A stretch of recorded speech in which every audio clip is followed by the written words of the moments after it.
Allahumma sholli ala sayyidina Muhammad sallallahu alaihi wasallam. Bismillah.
awit namastu purnomo sidrum awit namastu silat berjuang jagat karono sirantondo kasisaning bisono sono sinambulang ning kula wis tumaksila stantun lambeng budo jinatur tutur katulo-tulo-tulat ngurating barat yu minur sitong upomo praming niskara karanto yu tumiyeg jaman purwa mangyo tekap usananing gebita tawung runggeng pralambang matumbo-tumbo marmo panggung panggung sang purwanggata sedebyar dumadining wayang purwa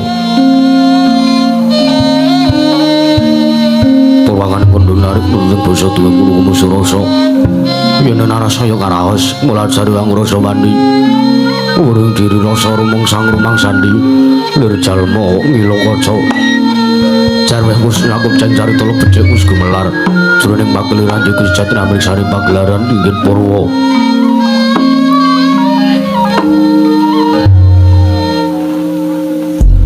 saya condong darung yang kartika wis kena putra ting kawasa sarirat rang getri bawon perwataken sino gilir kemanti teman dadi petanganing dina sasi warsi windu kang sartapat pedunglan wangkar tumangkor sino rambun kaya jawa pating grempya dada padang kutu-kutu walang atogo buron gunung yang bulan tuh dada belanan tanpa jalan padang terawangan sinar sang Hyang Retnawi yang dengar somber bawani jagat bumi jagat wetantuk mungup-mungup munggeng luger kalengan uger abang maranganga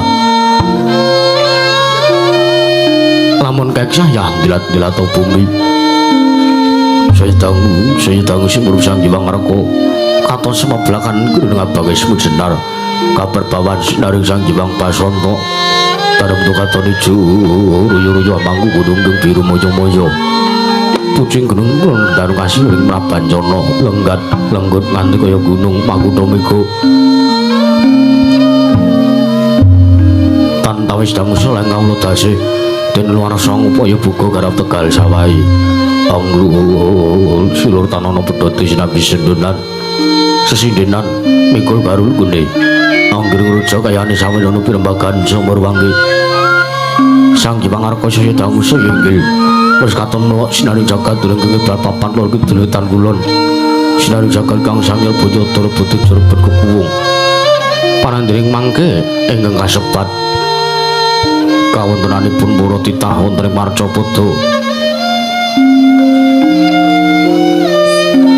nalika semanten kali 100 tenantuk kali 1000 jangkep tinegok wonten sak madaning Janaluka dumadi saking puluh-puluh banjaran sinasapan kuya benawi tinambiong bas samudra benang langut kang tanpa wakut pekating maninggal kapanto uruting Cakrawala wane-wane cokring wisik samana keneping jurang corong kenepung gosirung kinarya sesuing peksi lawet lacarang burung wonten ugi pasisiran tersasura jembar kebekaring pasir gumlaring garis pinggir tanam tuang rembuyu royo-royo karang kitri rawe-raweron kelapa bumi subur kasidan mawur satengah nandur pangkar temangkar kawriat dadi gunung-gunung bebanjengan angrangsang langit lenggak-lenggok lambai tun mijil saking sendang kuning dertane iline pinara para laine tampi waduk binentung-bentung kinari angilane sawah yang patenggalaning nara kesma mogal pangleng tataning babesan tatanan bumi sajeng kang kusula sedaya nanduran kang murakabi panjang dari sanggara pasar pinajaya Robi sari kang pinangga Pratiwi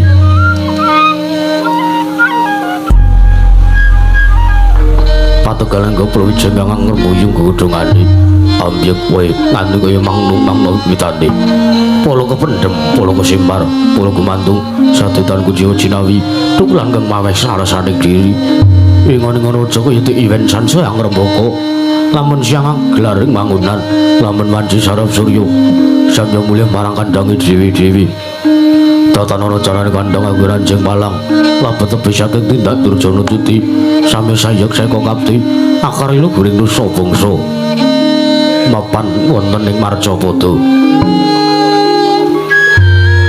tanwunalika semanten mapan wonten sak madaning kayiwangan Suralaya ya kayiwangan ing Junggring Saluka apa tukang dadi werdine kayiwangan aku teges papan kepandul tanpa candelan kayiwangan Suralaya kapit langgeng Gunung Mahameru wonten sak telenging Gunung Himawat wonten sanjawining kajiwangan Sukolaya wonten papan kang kinarya rinengga para titenggeng arsa sowan ngersanipun para Jawata arandepat kepanasan wonten sampun jengkepat kepanasan wonten gapura ageng aran Kori Sela Matangkep kang rinengga Jawata yaksa kalih Sang Hyang Bathara Cingkara Bala Dewa Sang Hyang Bathara Bala Upata nalika semanten wonten saknadaning Kori Sela Matangkep nggih kang aran kayiwanganing Jumbring Salungga yen pangku jamur kadel werna katon sumebyar sumunar tejane anenggih ateking bali maraja Kundha Manik papan plenggahipun nalindraning para dewa dewaning para dewa wisik Sang Hyang Bathara Guru ya Sang Hyang Manikmaya ya Sang Hyang Jagat Girinata ya Sang Hyang Jagat Giri Pratingkah ya Sang Hyang Jati Murti ya Sang Hyang Nilakana tuhu nalindraning para Jawata ingkang estu amarbawani saha ageng walatipun mila para titadatan wonten ingkang mantun ong lewat sodatan wonten ingkang anduwa keparengipun Sang Hyang Manikmaya awit Sang Hyang Jati Murti Arsa tuhu nayakaning Gusti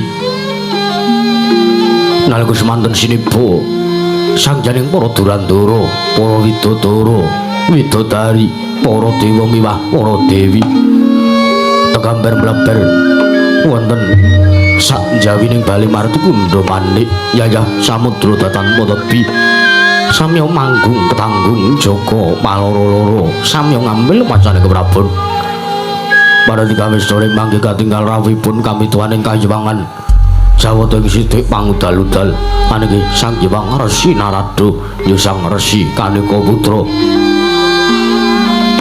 tanwungan wis manten ugi sinipha atmaja saking Sang Hyang Manikmaya Jawata ing kayangan Indraloka ananging Sang Hyang Bathara Indra ya Sang Hyang Surapati nalika semanten dupi wis pinuju para Jawata samya gandeng pasisiran jejel riyel rapat pepet pipit prasasata tupan denggul datan Pasela labet sakadang para seba ing Jawa mludak gendira reruntik umbul-umbul kekitrangan danu yaya munding mangsa labu payung megar mendi jamur barat ing mangsa rendeng tumbang ngarang apa jati ngaran mangsa katiga parandining mangke katingal kodheng begalipun Sang Hyang Manikmaya wonten saking bangsal pangrawit kapireng suwantenipun gongsa Lokananta munya mangunggung maratelaken bilih Sang Hyang Manikmaya arsa medhar sabda pangandika sigur murwani pangandikan dadi kumbang gliwijing mandika Sang Hyang Jati Murti ingkang dereng kababaring lisan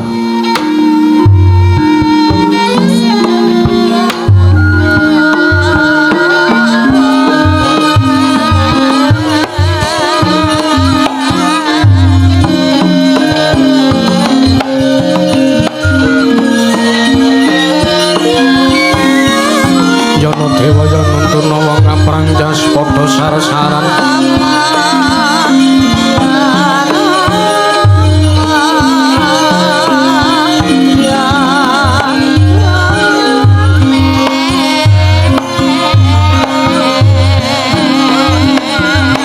mangun pembantu kanjengan musawelo gringgeng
emas-emas murubing langit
Sritinon ning pasewakan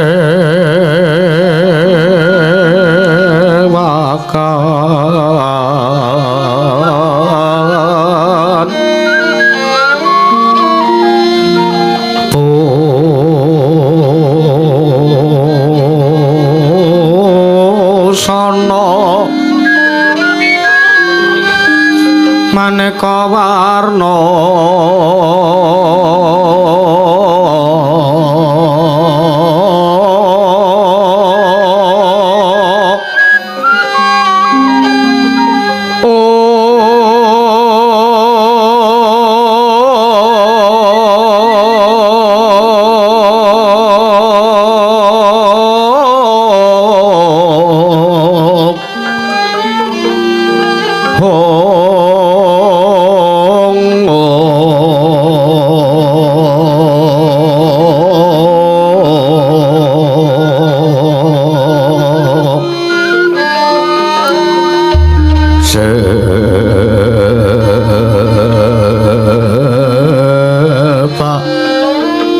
Puspetengu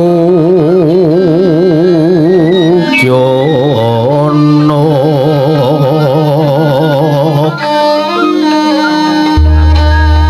Miwang Banjra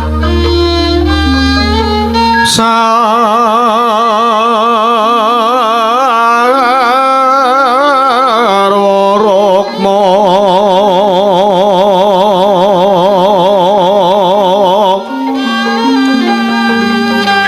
Paranggeng Manik Nara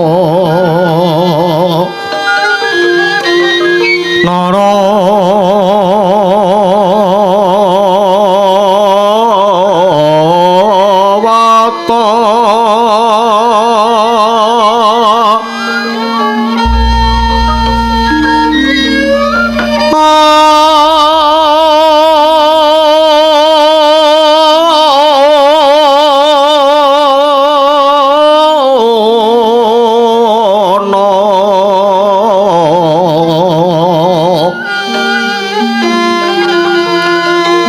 Prabanya kangsu merah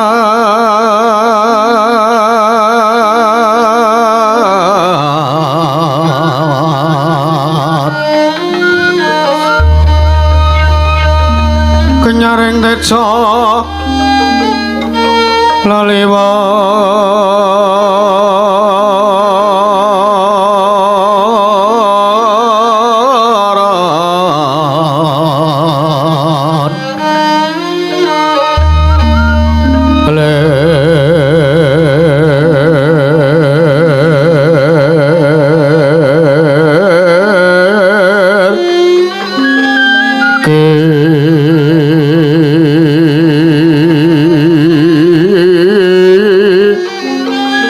sisiring tadet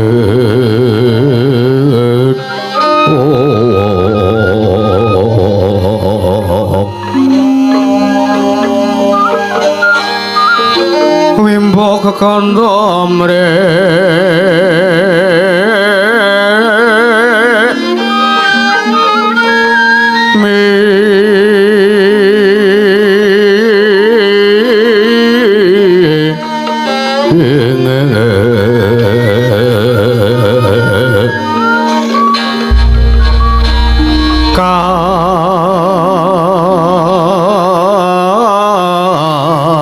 tiêu beng ma ru to mando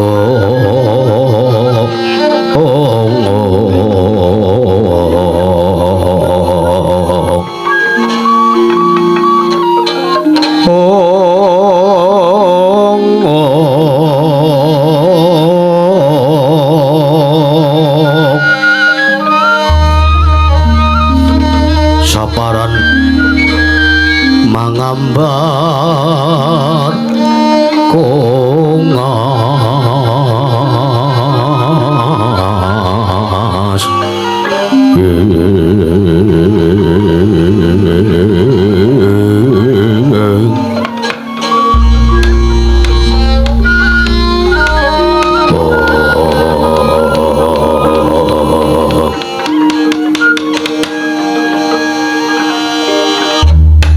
anjreng kang puspita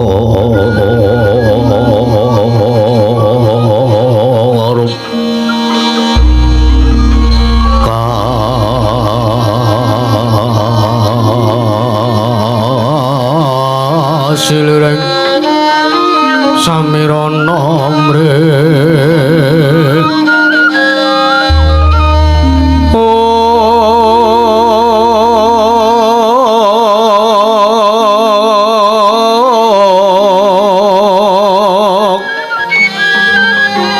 sekar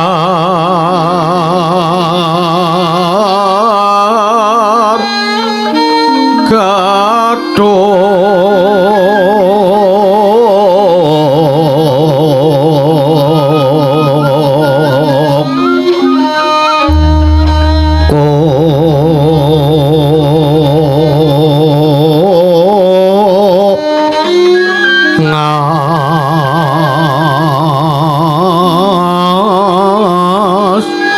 kandhanya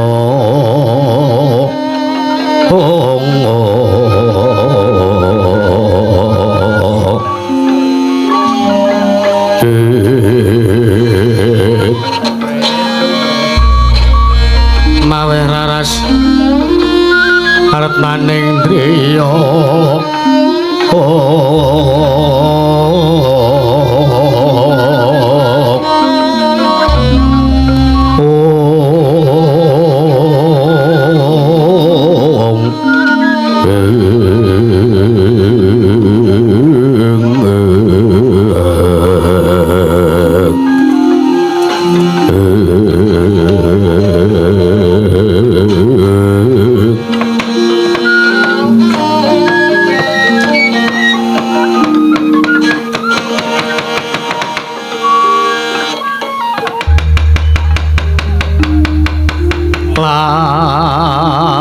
lamun sira anggekuru kaki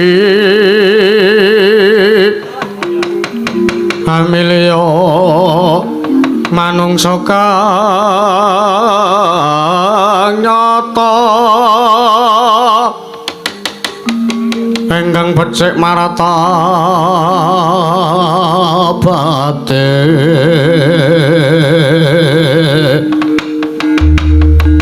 sarta kawruhing hukum kang ibadahan rangi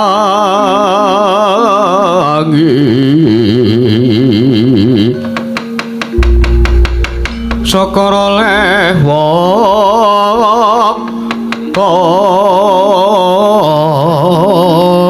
apa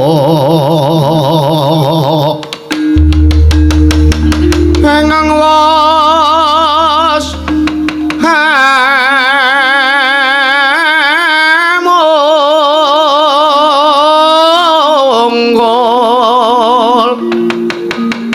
lan mikir pawehing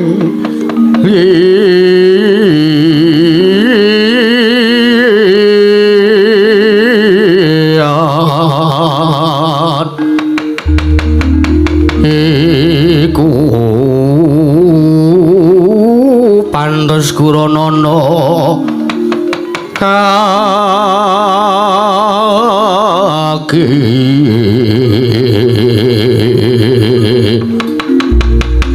sartane kawruhana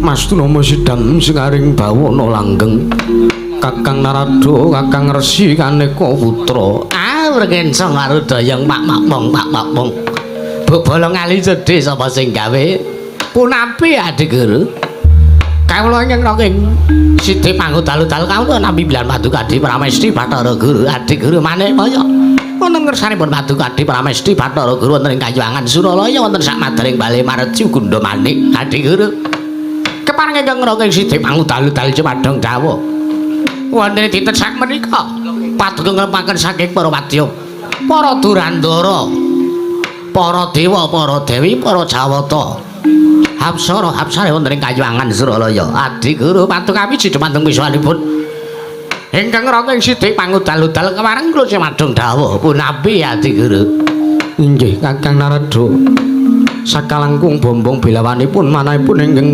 rayipun Manikmaya Kakang teka jengandika rawuh ana ngarsa ulun wonten ing Bale Martu Gunda Manik Kakang Narada kula ngaturaken asung pasegan Manongkrami pudha wangasta mugia kunjuk Kakang alah dalah inggih Adik Guru sampun ingkang raka tampi akarya bombong rasa penggalih mboten langkung mugi kula ngaturaken sang taklimipun ingkang raka Siti Pangudal-udal mugia kunjuk ngarsa paduka Iwang Adi Pramesti Bathara Guru Adik Guru Jatimurti inggih Kakang Narada sampun kawula tampi akarya Cundaka Panglingga Murda amawa ana kabagyaning gesangipun ingkang rayipun Manikmaya Kakang mboten langkung kasekecakna lenggah paduka anggen rawuh wonten ing Kayuwangan Suralaya ngadhep ngarsa ulun Kakang inggih sampun mboten kirang mrayogi pisanipun ingkang raka ing Siti Pangudal-udal dinten sak mrika anggen kula swanten ngersa paduka Adi Pramesti Bathara Guru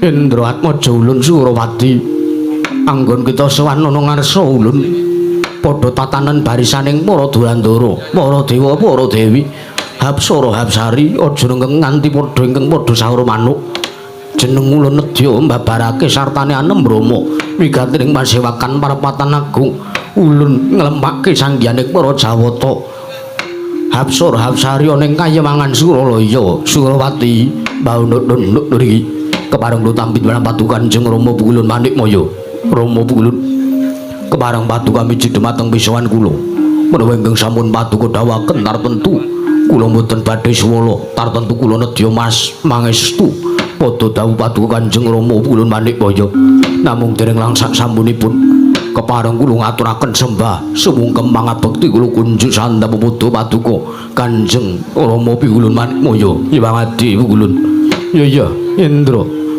kita atur bekti ana ngersa ulun mboya liwat mangestu ulun kebat kita namani nggih sampun kawula pundi andosna jimat mugi dayani dumateng kasantosan saudara Arjana lan batosipun ingkang putra pun Surawati Kanjeng Rama Pukulun baunuk-unuk niki Kakang Narada Kakang Resi Kaneka Putra Banteng Waring Adik Guru amit sewu Kakang kula nuwun sewu teka jengandika kita Kakang Narada paring dawuh Banteng Waring menika tegesipun napa lan nuwun sewu lah menika istilah kados mekaten niku cacah lare-lare sakniki do mboten mudeng liripun kados pundi nuwun sewu Adik Guru Banteng Waring menika pun mestani banteng menika sapi gedhe utawi sapi liar ngaten mawon lajeng waring menika pun mestani cilik ateges kula mestani menika banteng cilik utawi sapi sing ngandika nimbali dumateng kula Kakang Narada kula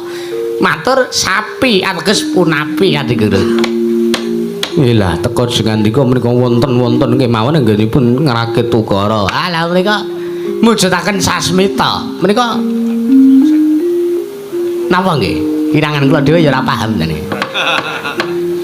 sing ngandika mboten mriksa teka maring dawuh kados mekaten wah lah menika to jaman sak menika napa-napa menika dipun damel sanepa perkara napa kemawon menika dipun damel sanepan mila menawi sak menika menawi saged jagung kalian sinten kemawon menawi wonten basa-basa ingkang kados mekaten menika menawi mboten dipun onceki menawi mboten dipun gelar dipun gulung tartentu mboten saged mangertosi menapa merdinipun nggih Kakang nggih ati guru kula nuwun sewu ati guru sekawit paduka Ewang Adi Pramesti Bathara Guru nglempaken sangjaning para Drandara para dewa para dewi wonten ing Ayuwangan Suralaya kula nuwun sewu jan-janipun wonten wigatos menapa ati guru teka jengandika nimbali dumateng piswanipun ingkang ngrokeng sithik pangudal-udal sowan wonten ngersa paduka Adi Pramesti Bathara Guru adi guru Manikmaya Kakang Narada punapi adi guru nuwun sewu teka jengandika menika ingkang ulun nanggep minangka kami tuwaning Kayuwangan ateges jengandika menika minangka tetuakipun ingkang rayi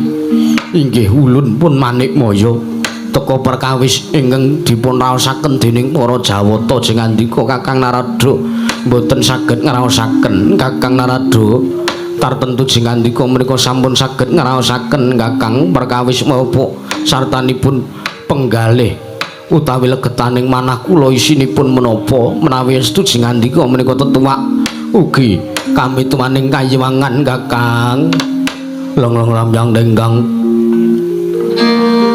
driya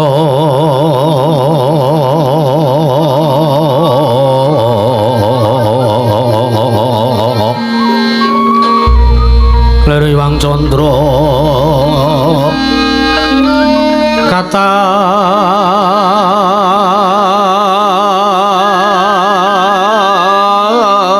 wangan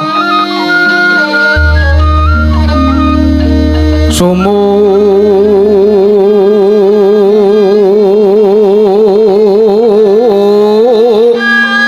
engdias katuritan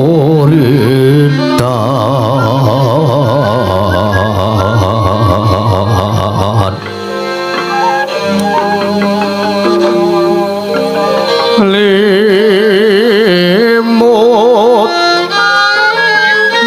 kabyarsaning rojit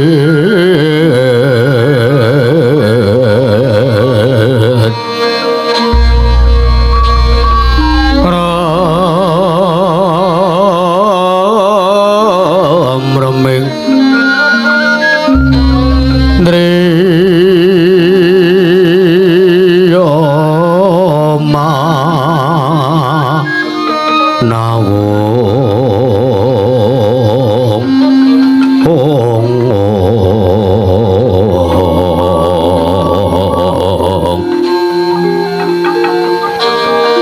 kakuwunging nyewang wisesa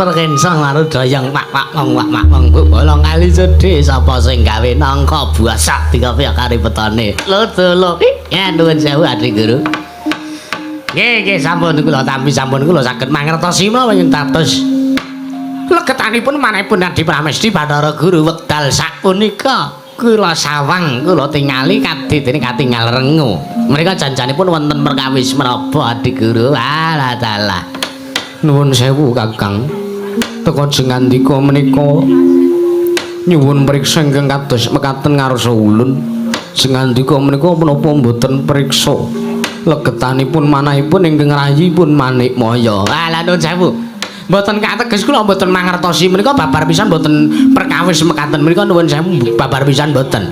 Nanging ibaratipun ingkang raka ing sithik pangudal-udal. Kula ingkang damel cangkriman tertentu paduka Adi Pramesti Bathara Guru ingkang ngambatang cangkrimanipun ingkang raka ing sithik pangudal-udal. Mila samangke kula aturi paring dawuh. Ingkang tetela napa to wigatosipun? Kersanipun para Jawata sedaya menika sami midhanget kawontenan menapa ingkang tumandut ing Kayuwangan Suralaya Adi Guru. Mekaten Kakang. Ae nggih, monggo kula aturi paring dawuh. Kakang Narada, punapi Adi Guru? Saestu kula menika bingung anggen kawula nyumurupi kawontenan saha kawontenan ingkang kula raosaken wonten ing Kayuwangan Suralaya Kakang. Suryatanipun sampun wonten Sabta Candra ingkang sakmenika. Kayuwangan menika ketaman goro-goro. Goro-goro menika wujud hawa panas ingkang sumundhele ngawiyat. Wekasaning sakmangke kathah saking para Jawata Pura Durandara Dewasa Dewi ingkang sami boten kiyat nampi daya-dayaning goro-goro menika Kakang. Mila saking menika gandeng Kakang Narada menika ingkang kula sepuhaken. Kakang Narada menika ingkang minangka kamitu wonten ing Kayuwangan Suralaya. Kula nyuwun dawuhipun Kakang Resi Kanika putra sejatosipun gara-gara wonten ing Kayuwangan menika dipun sababaken dening menapa Kakang? Alah dalah. Inggih. Adi Guru nggih. Kula piyambak ugi ngraosaken babagan gara-gara ingkang dipun raosaken dening para Jawata kula ingkang raka ing sithik pangudal-udal piyambak kula ugi ngraosaken Adi Guru. Pancen leres Sabtu hari kanggan sakmenika gara-gara wonten ing Kayuwangan karaos sumuk. Hawa wonten ing Kayuwangan menika karaos panas, sumundhul ing awiyat panasat para Jawata. Kadhetine sampun boten kiyat nampi pacoban menika. Nanging nuwun sewu Adi Guru, menawi jenengan dika nyuwun dawuh. Saha nyuwun mriksa dhumateng ulun ingkang ing sithik pangudal-udal namung saged caos wangsulan bilih gara-gara wonten ing Kayuwangan menika dipun sababaken tigang perkawis Adi Guru. Gara-gara dipun sababaken tigang perkawis. Nggih. Menapa kemawon Kakang? Nggih ingkang sepisan. Inggih menika wonten ing Madyapada, wonten ing Marcapada menika wonten wujudipun lemah sangar tuwin kayu waeng. Menika damel gara-garane Kayuwangan. Nggih. Nanging nuwun sewu sareng kula talitu wonten ing Madyapada, wonten ing Marcapada, wonten ing Janaloka menika setunggal kemawon babar pisan boten wonten wujudipun lemah sangar tuwin kayu waeng. Menika babar pisan boten wonten. Awit menawi wonten tartemtu sampun dipun jabel dening para Jawata. Kinarya omak ing Bale Marti Kunda. Mekaten Kakang. Nggih ingkang angka kalih. Gara-gara wonten ing Kayuwangan Suralaya menika saged dipun sababaken dening wonten ing Marcapada wonten suwijining brahmana utawi pandhita ingkang alamah tapa brata. Wekasan daya dayane sumundhul ing awiyat. Wekasan damel gara-garane Kayuwangan. Menika pendhita tapa menika saged ndadosaken gara-gara wonten ing Kayuwangan. Nanging nuwun sewu, sareng kula taliti Sabtu hari kanggan sakmenika mboten wonten Jawata utawi boten wonten brahmana setunggal kemawon, pendhita setunggal kemawon ingkang tapa. Menika babar pisan boten wonten ing Madyapada. Lajeng menapa Kakang? Ingkang pungkasan menika mbok bilih saged dipun dadosaken menapa iki? Dipun saged dadosaken inggih menika pirembagan tening pasewakan Repat Agung Sanjang para Jawata wekdal punika. Bilih gara-gara menika ki saged dipun sababaken dening wontenipun titah wonten ing Madyapada ingkang gadhahi gayuhan. Wonten gayuhan menika nglangkungi dhumateng kabisanipun titah menika kula wau. Mekaten Kakang. Nggih. Contonipun rumiyin nalikanipun Prabu Niwata Kawaca adreng anggennya kepengin dados nalendraning para Jawata. Lah menika nglangkungi dhumateng kabisanipun Prabu Niwata Kawaca. Mung duwe arep mung rasan-rasan kemawon Prabu Niwata Kawaca sampun dayane Prabu Niwata Kawaca ingkang adreng anggennya kepengin dados dewaning para dewa. Menika sampun saged damel gara-garane Kayuwangan Adi Guru. Lha saking menika menawi jengandika Adi Guru gadah utawi kagungan pamanggih babagan sinten to titah jatosipun ingkang gadhahi gegayuhan ingkang nglangkungi dhumateng kabisan menika kula aturi paring dawuh Adi Guru. Astunggur sidam sekaring bawana langgeng Kakang Narada, Kakang Resi Kanika putra. Punapi Adi Guru? Nuwun sewu Kakang, bilih jengandika paring dawuh tigang perkawis ingkang dados sabab gara-garane Kayuwangan Mboten wonten babar pisan setunggal kemawon ingkang matuk dumateng manahipun ingkang rayipun Manik Maya. Liripun kados pundi dene Jengandika paring dawuh ingkang mekaten. Nuwun sewu. Menawi Jengandika paring dawuh sartanipun mesthekaken bilih wonten titah ingkang gadhahi gegayuhan nglangkungi dumateng kabisanipun. Menika teges Kakang Narada ingkang kirang awas, kirang pratitis. Ya. Lah kateka kula ingkang kirang awas, kirang pratitis menika kados pundi? Larah-larahipun menika kados pundi? Nuwun sewu Kakang, bab perkawis gara-garaning kayewangan ingkang rayipun Manik Maya piyambak ugi sampun naliti, nanging ugi-ugi wekdal punika anggen kula naliti dumateng menapa ingkang dados sabab gara-garaning kayewangan kadidene ketutupan ron salomba pinanjering alun-alun. Mboten saged kula mangertosi menapa ingkang dados sabab saha sinten ingkang sampun damel gara-garaning kayewangan Kakang. Mila saking punika wekdal punika para Jawata namung saged pasrah mimah nampi kemawon. Mbok bilih lampaning pangajeng-ajeng ing sakmangke sageta wonten rontong-rontong sulih papadang usadaning kayewangan Suralaya anggenipun ngraosaken gara-gara ingkang sumundul ing ngawian Kakang Resi Kaneka Putra. Sikra-sikra yen mermana kanca sikra ngraket nawang sesangga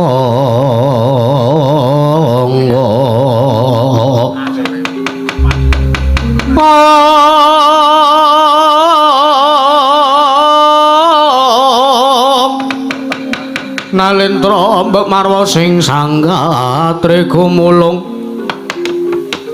katri gumulung mangrompak ing wadya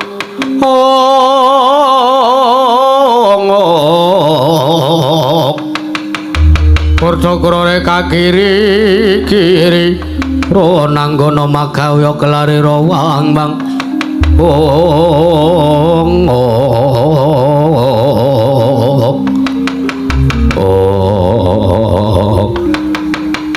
dereng ngantos maripun ingkang sami mbal wacana wonten madyaning kayewangan Suralaya kasaru gedering jaba mboten wonten Jawata ingkang sowan minggahaken ing bali Matukundha anenggih titah marca padha atmajaning Sang Kilurah Semar Badranaya anenggih Sang Kilurah Bagong sak temah damel kagyating para Jawata ingkang sami sibuk nalika semanten ketadhar pepeh pindha sata metarangan mangono pangudas semaraning para Jawata kancana daya piyak-piyak njaluk dalan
Gunung Yanti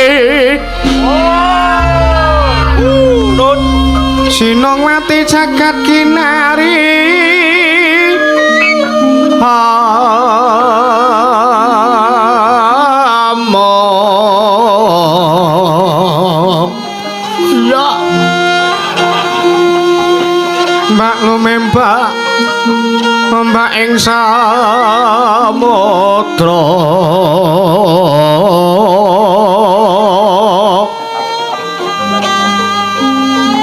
hai ana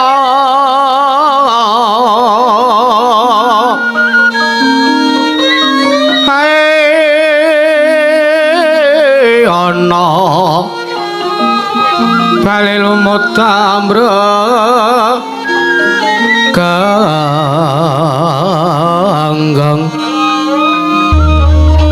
awito denceng-dencengan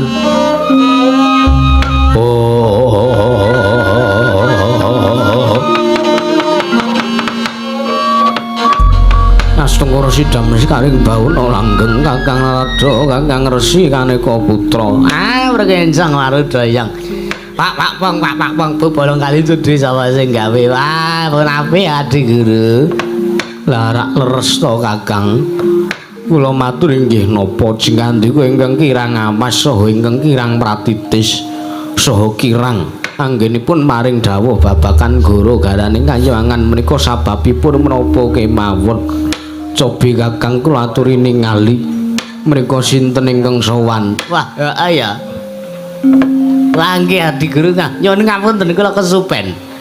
Esripun ingkang damel guru garaning kayuwangan menika wonten 4 perkawis inggih menika. Ingkang pungkasan nggih menika wontenipun titah ingkang sowanten ing kayuwangan. Wah, lah menika ta Pak. Yo pancen yo. Wis kok dalem diketak tenan ngene. Sinten Kakang? Ayo menika ingkang sowan menika lho. Menika ora gemplon menika ta. Inggih menika Atmaja saking Kakang Ismaya inggih saking Kakang Semar inggih menika pun Bagong. Wah edian. Bagong kok munggah ning kayangan kok ora diundurke ya karo cingkara bola-bola kota. Jan medyeni tenan cangi daya piandele apa. Nuwun sewu Adi Guru monggo mboten saben-saben titah menika saged minggah wonten ing kayuwangan. Namung Arjuna kemawon ingkang dipun wenangaken minggah wonten ing Kayuwangan Suralaya menawi titah sanesipun menawi badhe minggah wonten ing Kayuwangan Suralaya menika kedah nglampahi laku prihatos rumiyin menawi mboten sinartan laku prihatos ing samangke badhe kenging walatipun Mara Jawata. Lah ning gumen kula niki lho Bagong niki mung wong ndugal kewarisan, Bagong ki wong merosal prihatin ra tau ngibadah ora tau. Bagong ki wong gesut kok munggah teng kayangan ora kenging napa-napa. Cak iki lho dekengane sinten Bagong niku? Ning mboten dados napa wonten mekaten. Wa bilih kemawon saking wonten wigatos saking Kakang Ismaya nggih saking Kakang Semar Badranaya. Kadangku Adi. Nggih Kakang. Kula aturi lengganggang sekeca. Sampun mboten kirang kepenak. Panakawan Bagong. Sakwise kita sowan ana ngarsa ulun padha kanthi slamet sak sowan kita Panakawan.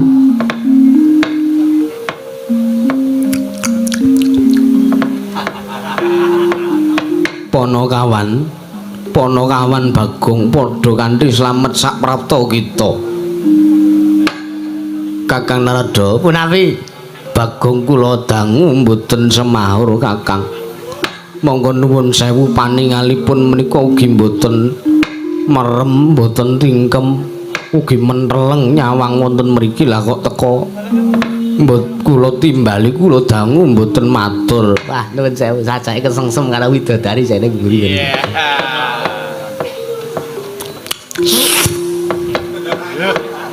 Ora tenan ta, wah tenan ora. Nuwun sewu kula jawelipun Adi Guru. Monggo Kakang. Bagong. Kang. Yalah, jam putih tenan. Ora lho sing tak sawang putih ki apa? Kita ki didangu. Bagong. Omongan lho, ya iya kaya ora. Ulun ki balik lanjeng kita.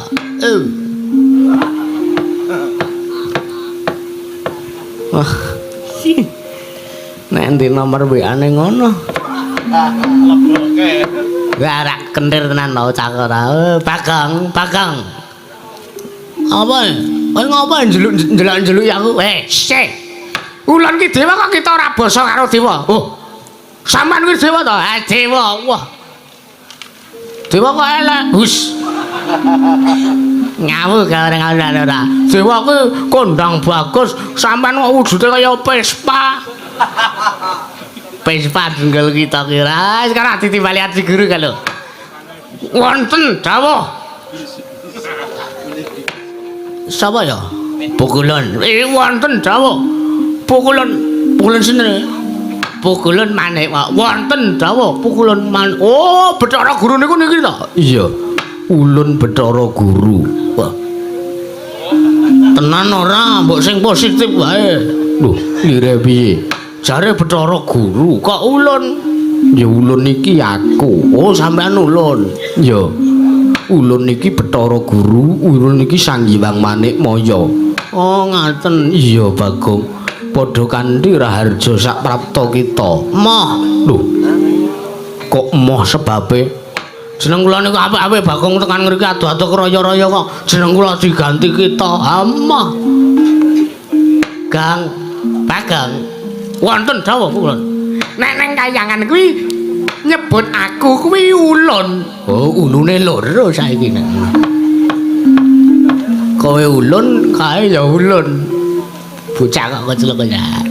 Ngene ya, dewa ki nek nyebut sebutan aku, kuwi ulun. Ayo. Nek nyebut kowe, kuwi kita. Aku kita. Oh nggih. Berkah pamujinipun Paduka Ulun kita sampun tampi pukulun. Ora kecelok tenan. Wis ora sati wertekke, wis ora sati kandhani, wis sak uni-unine. Iya Bagong, padha kanthi slamet Basuki sak prapta kita. Mboten, Basuki mboten nonton. Lho. Mergo begini iki Mbah Waloya pinten.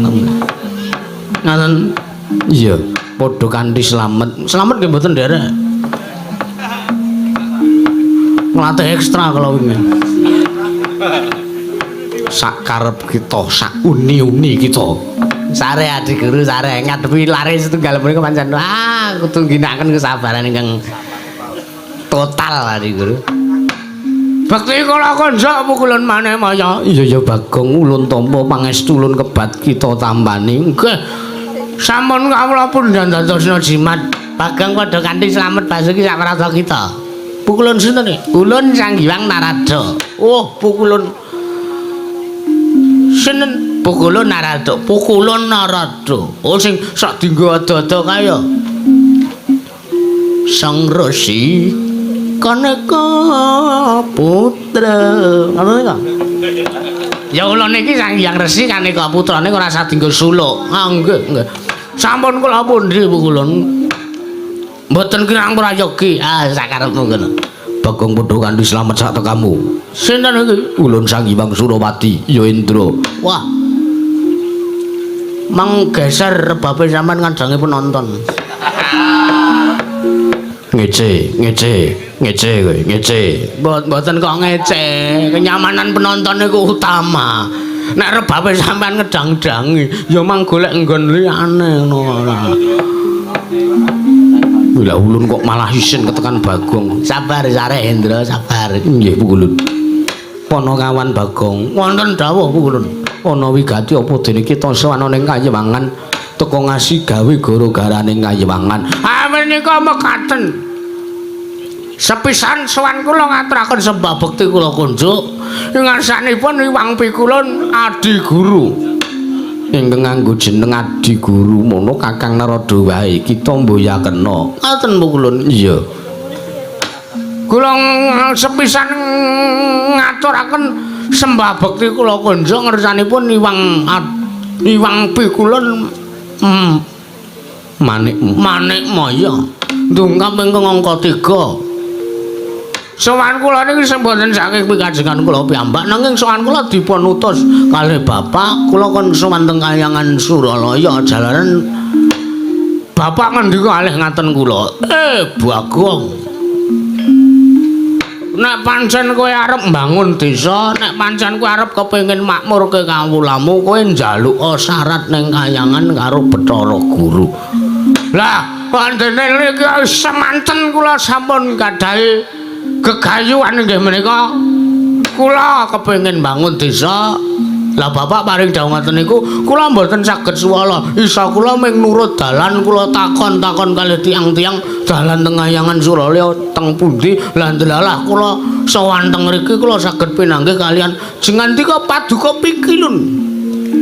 Pukulun Sang Hyang Manikmaya. Pikala pukulun. Pikala jarela. Sampeyan sok ndelok Dragon Ball ora? Ngawur nane lah. Ngaten pukul. Mila saking menika Bapak napa to sababe dene Bapak utusan kula supados kula sowan teng Ayangan menika Bapak paring dawuhe Bagong kowe nek pengen lancar, pengen slamet kawulamu nggonmu tok bangun desane kowe njaluk syarat karo Hyang Pilun Manikmaya wujude pelemper tangga jiwa siji wae Citra anu Tril. Kuwi tok wis ora usah njaluk apa-apa kowe nek wis diparingi kowe bali ya ngono. Mila saking menika waleh-waleh menapa Pukulun sepisan sowan kula menika silaturahmi ndonga monggo kalih nglajengaken pirembagan nalikanipun tanggal 11 Mei 2023 kala wingi kula sampun job panjenengan. Ora wis kleru ta rembuge jenengane ora. Ngajari arep nembung pelem kok dadi malah nyorek tanggalan iki kok piye ta bocahke. Dalang laris Pukulun. Ya ngerti sakarepmu. Nggih. Sowan kula namung badhe inggih menika nyuwun setunggal kemawon, namung sebiji kemawon. Wujudipun pelemper tangga jiwa, mboten ngangge jambu. Pelemper tangga jiwa badhe kula boyong wonten ing dusun kula inggih menika padukuhan mring apus. Nedya kula damel sarasrana rancaking anggen kula mbangun desa Pukulun. Jaja muntablir kinantap duka yayasine bi.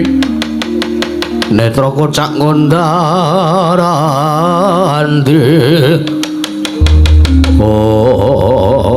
Astunggal sidam sekaring bano langgeng Ponokawan Bagong wonten dawuh Pukul Dustun temening atase kita kuwi mung derajating Ponokawan teka kita delangap-delangap wani njaluk wujuding pelemper tangga jiwa kinarya syarat sarana mongko kita mung bakal mbangun desa Ponokawan yen mangkono kita ulun nanggep luput sartane kita kudu nampa pidana. Lha nuwun sewu, lah kok kula dianggep luput niku pripun?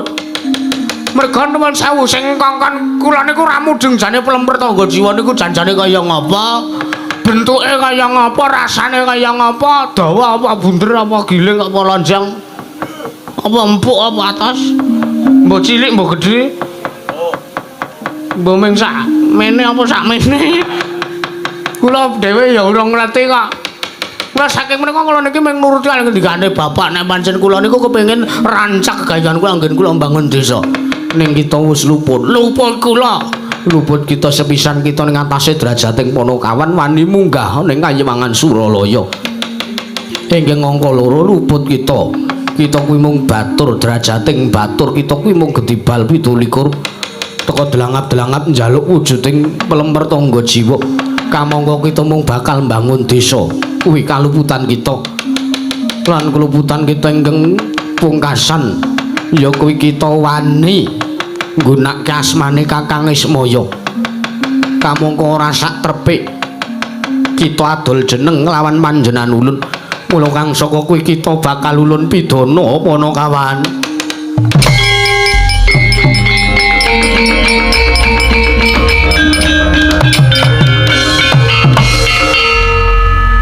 Apa ya aku ngoneke sampah barang ki? Dong emeng tak suluki kok dadak ngoneke sampah. Lho nuwun sewu lha kok dadi sampean kok golek-golek perkara. Pamit sewu lho Pukulun. Kula niku sowan niku apik-apik. Kula nggunakake unggah-ungguh tata krama. Ya arep kula wau dadak adu pitik lilin kalih cingkara bola-bola upata. Untunge kula mbeta Bangkok kalih Helder.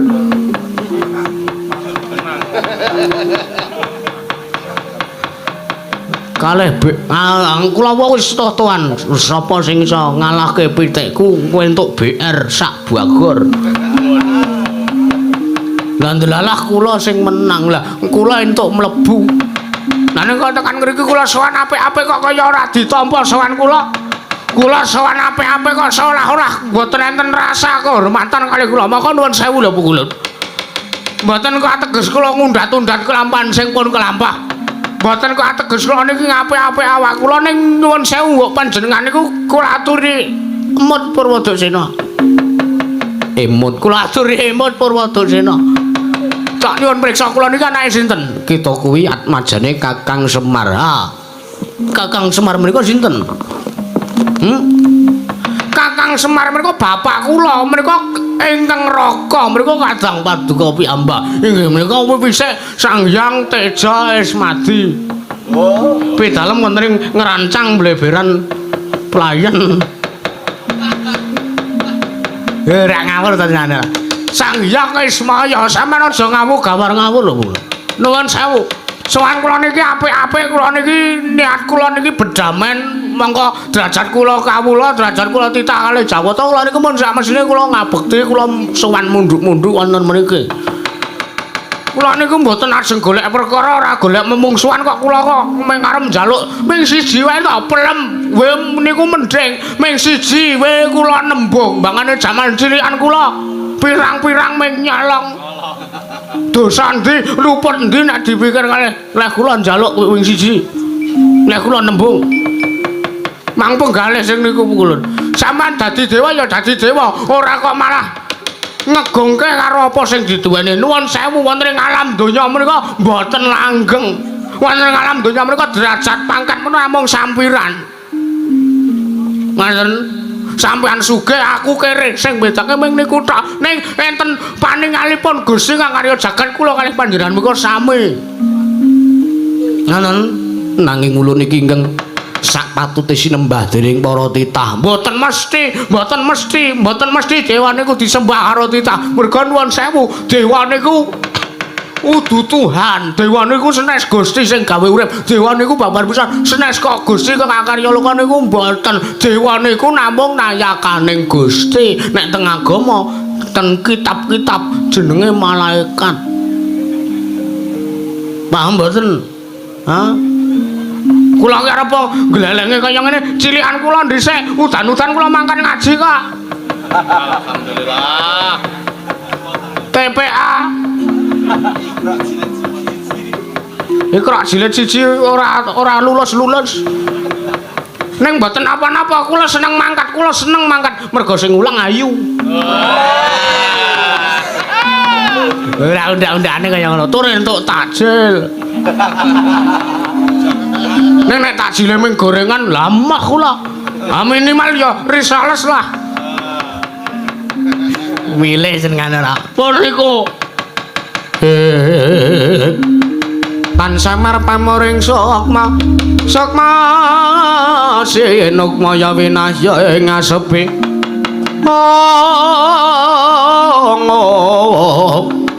pambukaning warana tarlen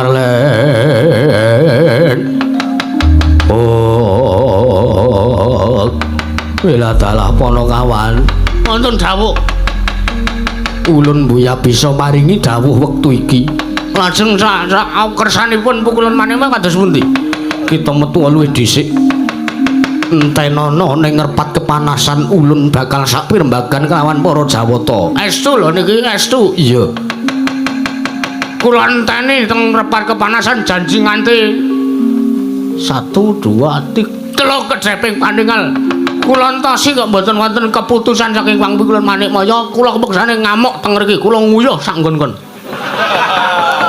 ben kayangan sing terkenal suci dadi kena najis muga ladoh kabeh mergo kula ngamuk enten kayangan nuwun sewu samkung gendikane sing sampean sing kaya ngoten mau kula gondeli aja ngasi esuk dele sore tempe ateges gendikane para dewa leda-lede sing blendra-blendre kaya banyu tumumpang godhong sende iya kita kudu percaya kelawan panjenengan ulun enten ana ing ngerepat kepanasan. Nggih pun kula entosi nganti kula kedheping menawi boten maring keputusan kula ngamul tandha kula. Iya, Kakang. Nggih.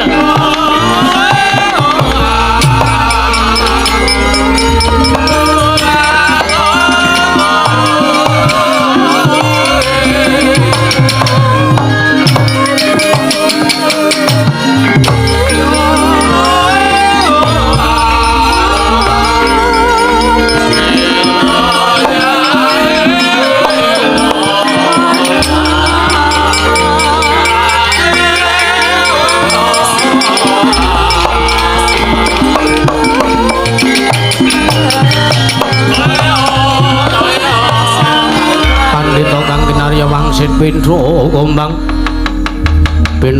angat sapeng tawang susuh angin ngendi nggone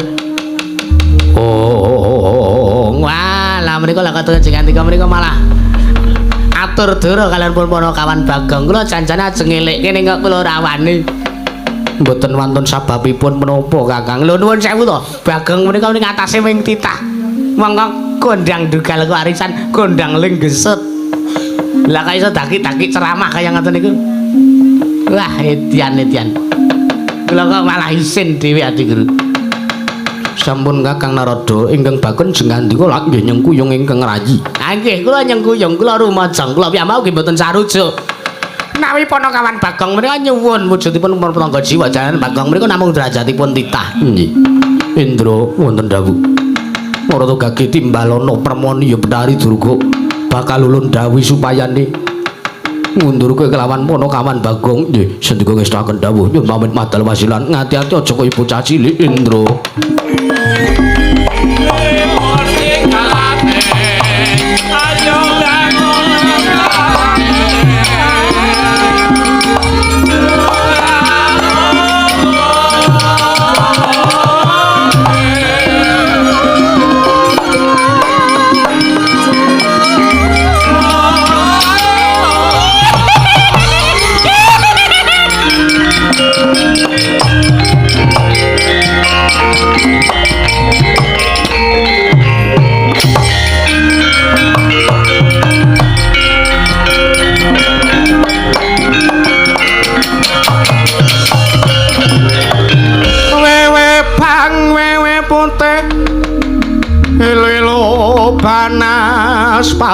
panas mati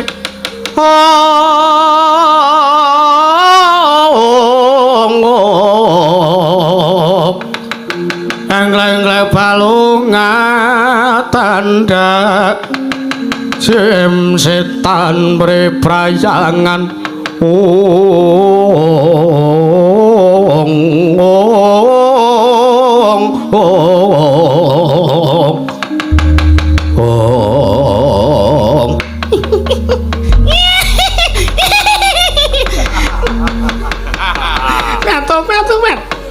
Wangpi kulon maning maya ngawe dumateng ingkang abdi pun permoni. Kula tepi-tepi saking Kayuwangan Dandang mangure kaget kula katimbalan Bu kulon, batu-batu Bu kulon. Wedian. Lah kok dadi anyep kaya ngene terusan iki. Mau sumuk kok terus celes. Wah. Ketekan Durga ora kalap kayangan. Permoni wonten dawuh pukulan kita ingkang ulun percaya lan ingkang ulun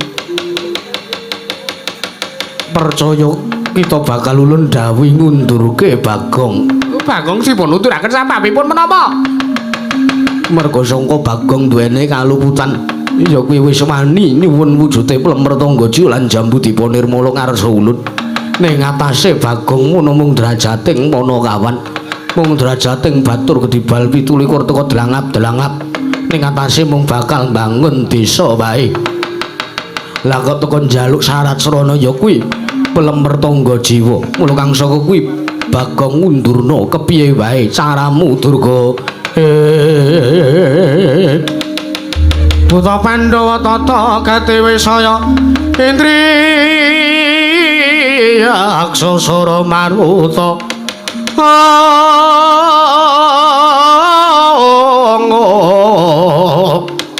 Pawana Bana Margana Samirana lan Barayang Batu mat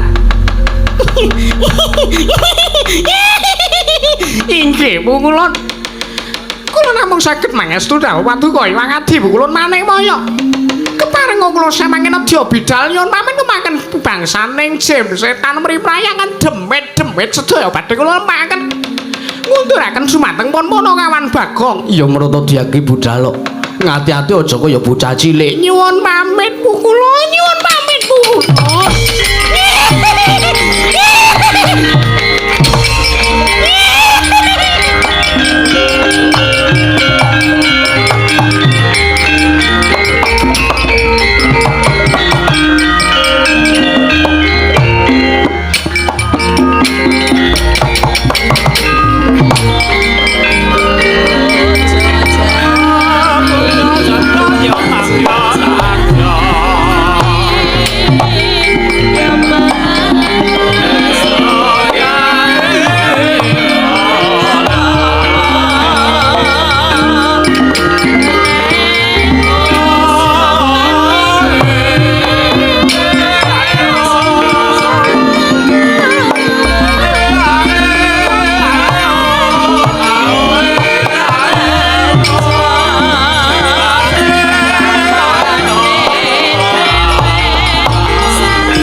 wonten dawuh Kakang Narada mengene nganti demite nyebar teng kayangan kula mboten tanggungan sampun kajengipun tan mangke durga mboten wantun dawuhaken dumateng para bangsaning Baju Barat wonten ing Kayiwangan supados ngebyuki Kayiwangan tartentu namung ngebyuki dumateng pun Punakawan Bagong ning nuwun sewu kula iki karo sing jenenge Wewe menika paling wedi durga tekan kene kok ambune wangi ning kok marahi mlukok.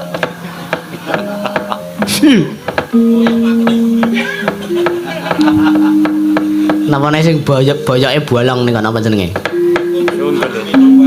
Niku kula paling wedi Adi Guru. Ah, pun sakmenika dipun bibaraken nggih mawon seladul. Ya. Mbok sareh to Kakang Narada kula aturi sareh. Aku sareh-sareh pripun kula iki wedi rene iki lho. Bulu jaket kula do ngatek-atek. Merinding kula. Nggih sampun Kakang Narada Indra wonten dawuh. Bubarno kang padha sibu jeneng Sunedya kundrang daton nuwun ngestaken dawuh. Yen pamit madal wasilan sing ati-ati aja kaya bocah cilik Indra Surawati. Purna ganti ning manangkilan. Arus Sang Hyang Manikmaya kundur kraton. Jeluk saking Silakanda waru binanggun. Kadhahaken Sanjang Purwitara dari Apsara Sari manggung ketanggung saka waloro-loro samya ngambil lumacaning keprabon kawis tinggal saking Mandrawa tindaknya Sang Hyang Manikmaya tansah munjuk syukur ngersaning Gusti.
Tumawur mangawur orahan tengarane ngacuret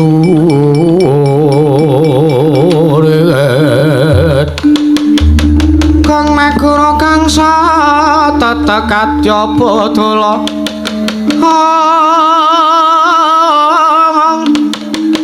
ora panceriting tuangga hesti ora kata ingkang tojo lelayo sebet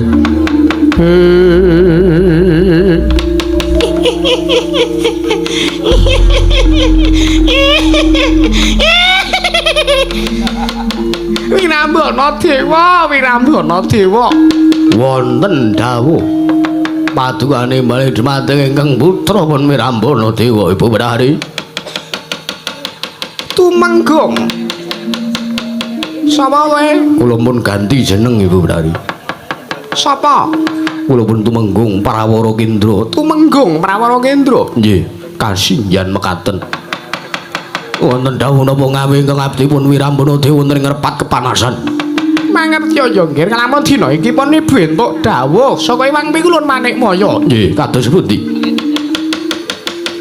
Poni bulan kowe kabeh kinen ngundurake Bagong sing wis wani nraman-mansang perbatang bakal nyuwun ngampil ya njaluk wujude plemper tangga jiwa mongko mung bakal kanggo syarat surana ya kuwi nggone Panakawan Bagong arep mbangun desa mekaten ya pancen mangkono lajeng panganipun paduka ing sak mangke kados pundi kepiyano barisaning para wadyabala jem setan mriprayangan ilu-ilu panas mati englek-englek balong atandak budal ngundurke kawan Panakawan Bagong woi kepareng nyuwun pamit wadal pasilan menapa sedaya wadyabala saking setran gondel maitipun bidhalaken babar pisan budal aja nganti sing keri nembang tenganing para wadyabala nggih ngestaken dawuh Kanjeng Ibu Bedari sang patesi ekra anata baris nyawiji kumolong damyak kumrakut lambae pinarung kropyak wadana kadhik kumelar ngepeke surak kumuro